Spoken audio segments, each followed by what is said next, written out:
केन्दुझर आंचलिक कृषि जंत्रपाति मेला उद्घाटन करिसेंती मुख्यमंत्री मोहन माझी। ए अवसर में मुख्यमंत्री कहिसेंती ओडिशा एक कृषि भित्तिक राज्य। राज्य में 60% ऊर्ध्व लोक कृषि और आनुषंगिक कार्य उपर निर्भरशील। तेणु आम सरकार राज्यर चाषी भाई और भौणीकर आय वृद्धि करने कृषक समृद्धि योजना कार्यकारी करिछि। ए योजना अनुसार राज्यर चाषी भाई और भौणी मैंने केवल चलित खरीफ 5,000 कोटी टंकार भी अधिक लाभ पाइछंती।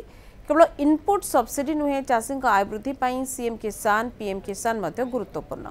आगामी दिन में बाद पड़ा चाषी भाई और भौणी को पीएम किसान रे अंतर्भुक्त करने कार्यक्रम चली मुख्यमंत्री। आम केन्दुझर जिले में आज आंचलिक कृषि मेला 2025 उद्घाटित होती। अनुगुड़ जिला एवं ता सहित सुंदरगढ़ जिला केन्दुझर जिला और मयूरभंज जिला को आधार कर आंचलिक कृषि मेला ये विशेषकर ए फोकस करा जाउची जे जो चाषी भाई माने चाष काम करुछंती से माने आधुनिक कृषि जंत्रपाति को व्यापक भाव में व्यवहार करिया पे या को व्यवहार करले से माने कम समय रे काम करिवे एवं जंत्रपाति व्यवहार करिबा द्वारा निश्चित भाव में अधिक अमल करि पारिबे।